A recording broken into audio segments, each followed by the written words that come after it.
নমস্কার বন্ধুরা, welcome to Anjana's kitchen. Anjana's কিচেনে আপনাদের সকলকে স্বাগত। সবাই আশা করি ভালো আছেন বন্ধুরা, আমিও বেশ ভালো আছি। আজ আবারও হাজির হয়ে গেলাম নতুন একটা রেসিপি নিয়ে আপনাদের সাথে। আজ আমি তৈরি করব গরমকালের সেরা স্বাদের আমের চাটনি বা টক। এই রকম একটা আমের চাটনি বা টক শেষ পাতে যদি হয়ে যায় তাহলে খাবার মজাটা আলাদা হয়ে যায়। ভিডিওটি সম্পূর্ণ দেখবার জন্য আপনাদের কাছে আমার অনুরোধ রইল। তো দেখে নেওয়া যাক আমার আজকের এই আমের চাটনি বা টকের রেসিপিটি।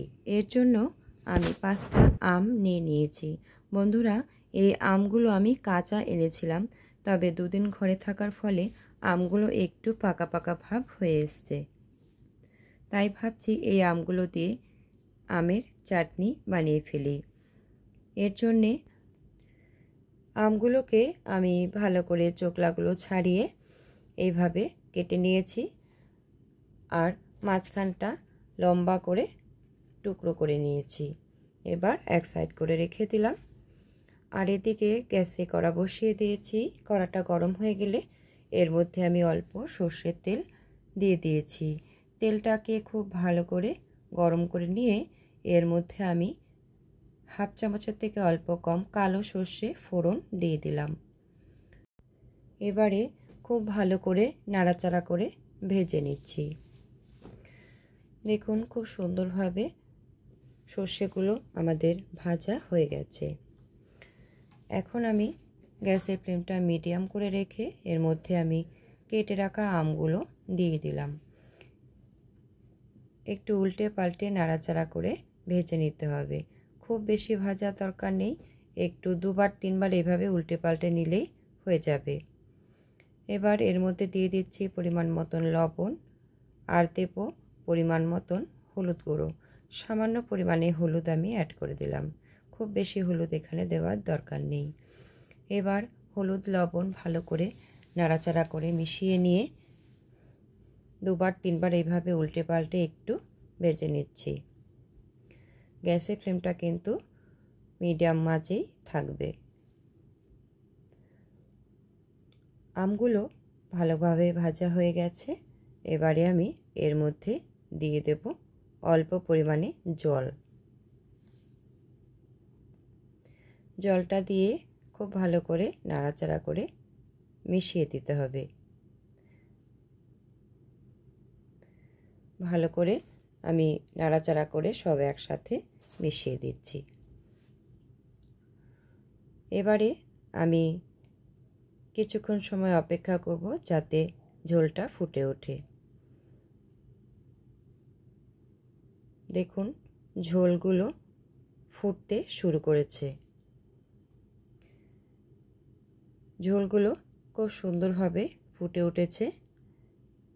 এইভাবে আমি 3 মিনিটের মতন অপেক্ষা করব যাতে ঝোলটা একটু ঘন হয়ে আসে আর আমগুলো সেদ্ধ হয়ে যায়। ভালো করে নাড়াচাড়া করে মিশিয়ে দিলাম। এবারে আমি দেখে নিচ্ছি আমগুলো সেদ্ধ হয়েছে কিনা।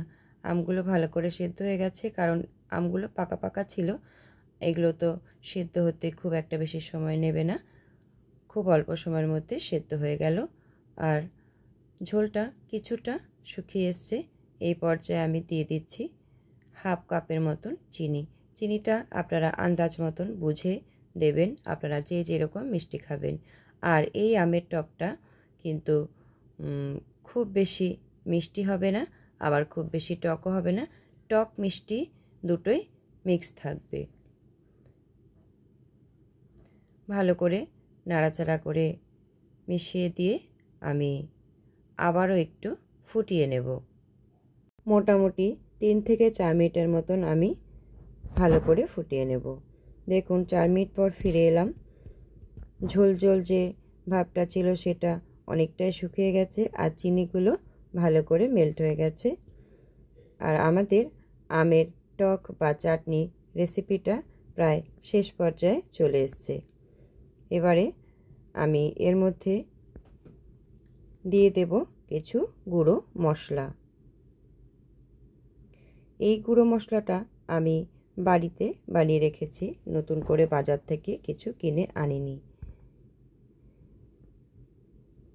এই মশলাটা বানাতে গেলে আমাদের লেগেছিল 3টে শুকনো লঙ্কা আর হাফ চামচের থেকে অল্প কম মেথি আর হাফ চামচ মতন মৌরি। এই সব কিছু একসাথে একটা কড়া নিয়ে গ্যাসের মধ্যে বসিয়ে দিয়ে তার মধ্যে আমি সব কিছু দিয়ে শুকনো কড়াইতে ভেজে নিয়েছিলাম। ভেজে নিয়ে সেটা আমি গুঁড়ো করে রেখেছিলাম। এই ভাজা মশলাটা যে কোনো চাটনিতে দিলে তার স্বাদটা ভালো হয় আর বেশ সুগন্ধ একটা থাকে। আমি মশলাটা দিয়ে একটু উল্টে পাল্টে হালকা করে একটু ফুটিয়ে নিয়ে নামিয়ে নিলাম। গ্যাসের ফ্লেমটা আমি সম্পূর্ণভাবে বন্ধ করে দিলাম। তৈরি হয়ে গেল আমাদের আমের চাটনি বা টক। এবারে আমি কিছুক্ষণ সময় ঠান্ডা করে নিয়ে পরিবেশন করবার জন্য অল্প অল্প করে অন্য একটা পাত্রে তুলে নেব। এই আমের চাটনি বা টক খেতে ভীষণ ভালো লাগে, আর বিশেষ করে এই গরমকালে এরকম একটা চাটনি হলে সত্যি খাবারটা জমে যায়। বন্ধুরা, আমার এই আমের চাটনির রেসিপিটি যদি আপনাদের কাছে ভালো লেগে থাকে তাহলে লাইক শেয়ার করে দেওয়ার জন্য অনুরোধ রইল। আর নতুন বন্ধুরা আপনারা যারা এখনও আমার চ্যানেলটিকে সাবস্ক্রাইব করেননি তাদেরকে চ্যানেলটিকে সাবস্ক্রাইব করে দিয়ে পাশে থাকবার জন্য অনুরোধ রইল। আর হ্যাঁ বন্ধুরা, আপনারা যদি এইভাবে আমের টক বাড়িতে বানিয়ে থাকেন তাহলে অবশ্যই জানাবেন খেয়ে আপনাদের কেমন লাগলো। আপনাদের সুন্দর সুন্দর কমেন্ট আমার রেসিপি বানানোর উৎসাহকে আরও অনেকটা বাড়িয়ে দেয়। বন্ধুরা, আজকের মতন আমি এখানে শেষ করছি। আবারও দেখা হবে অন্য কোনো রেসিপিতে বা অন্য কোনো দিনে। সবাই খুব ভালো থাকবেন, সুস্থ থাকবেন।